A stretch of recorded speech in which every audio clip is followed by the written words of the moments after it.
I'm very, very happy and excited to be joined by actor, director, writer, producer, and former firefighter, Steve Buscemi. First off, let's say happy birthday, Steve. The big Ah, birthday yesterday. thank you. That's very sweet. Yes, I had a very nice birthday. Are you feeling any older? You know, these past 8 months, like time has just been flipped on its head. So maybe I'm getting younger. Who knows? You've had a very long acting career and very experienced acting career, one of the best of our time. And one of my first questions I had for you for here was, what was the hardest thing you ever had to do to prepare yourself for a role that you were about to take on? Well, a recent movie I did called The Death of Stalin. I played Nikita Khrushchev, a historical figure Right. and who I looked nothing like. I was very, very nervous about taking on that role. And in fact, I didn't think I was right for it. And when I talked with Armando Iannucci, the writer director for it, I was prepared to tell him, thank you for thinking of me, but I don't think I'm right for this. And he just sort of cut to the chase and said, look, I wouldn't be hiring you if I didn't think you were right. And I think that's a common thing that actors sometimes do, is get in their own way.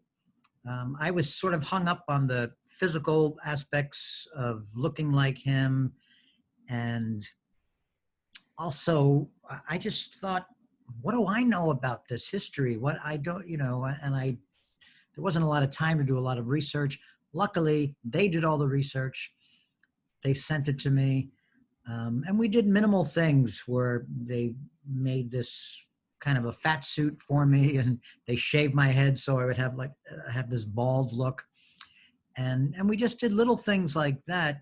But once I started rehearsing for it, I realized, oh, I'm playing a character that I can identify with. Here was a guy who was in Stalin's inner circle, and along with all of the other cabinet members, they were just trying to survive.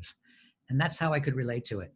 Right. That it was a struggle for power, for seeing who your allies were, figuring out who was against you. And once I found my way into it that way, I stopped thinking that I had to be, this Nikita Khrushchev, but I was this character who was just trying to survive. Yeah. Yeah. One of the things you brought up was, getting into the personal look or trying to look like him. And when producers or directors are shooting shows, they want great actors like yourself on, but they also need you to look the part and fit the part. One of the questions I had here too was for Mr. Deeds. That I one was scene. just thinking about that. Tell me what went into that, behind the scenes of that, man.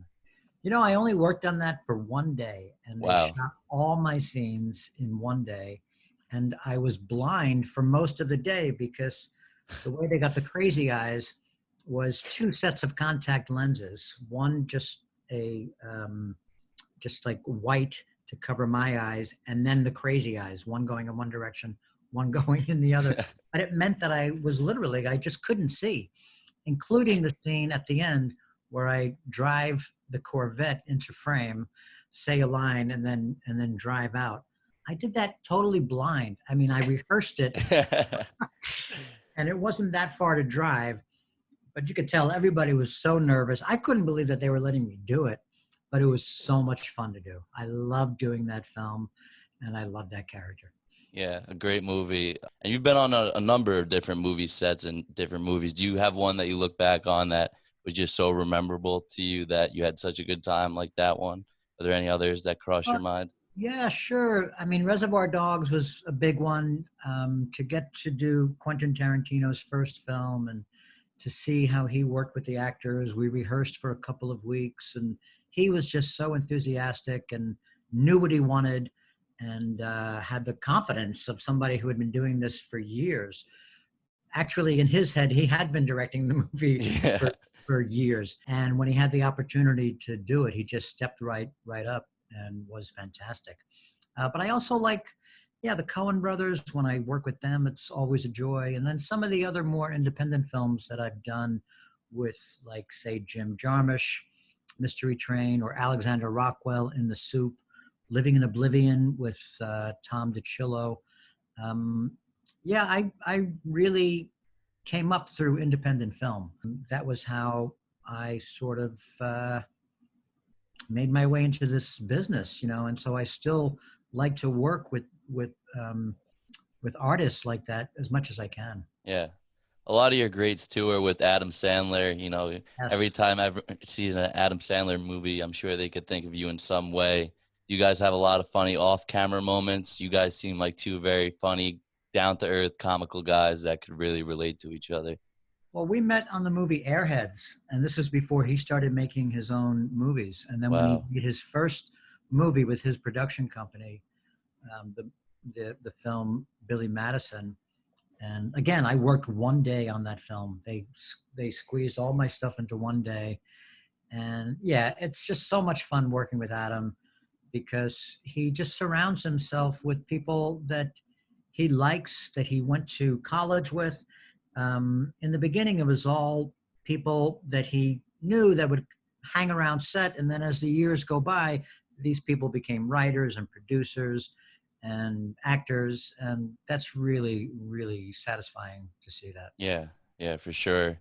And you see the pictures of him. He doesn't look like he changes for nobody. He's always, wearing these clothes, these baggy clothes. Or he's not trying to stick out, or he just looks like he's himself at all times. He's so down to earth and very comfortable with who he is, and I think that's a big reason for his success is that he is the guy that you see. Yeah.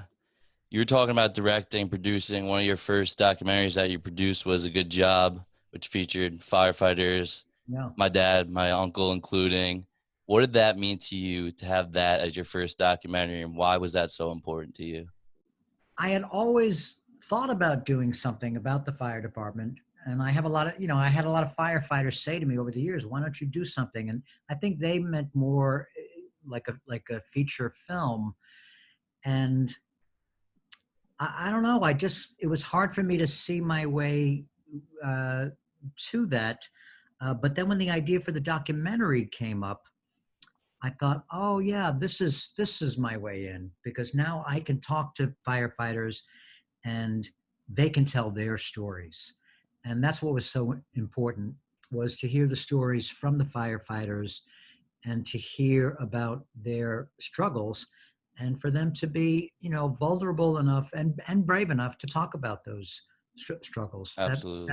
was that was really important to me. And your dad and your uncle they were just so great to talk with. And um, God, I was so intimidated. Like the people that we had in that film that I was talking to, for me, it would have been like in my business talking to like Marlon Brando or somebody like that. And yet, of course, they were all so down to earth and made me feel comfortable. Yeah. So it was a great experience. Yeah, I was looking back. I was reading the reviews on that just today, and a lot of the people, people take a different perspective when they're looking at from the outside in because they just see these guys going to fires, and most of them are greatly appreciated of these guys, putting their lives on the line. But when you give them that perspective to see inside the firehouse and hear the stories and hear the brotherhood around it, I think Yeah, people are just taken back by the amazement of it. yeah, absolutely. The King of Staten Island was one of your more recent movies as well with Pete Davidson. Yeah.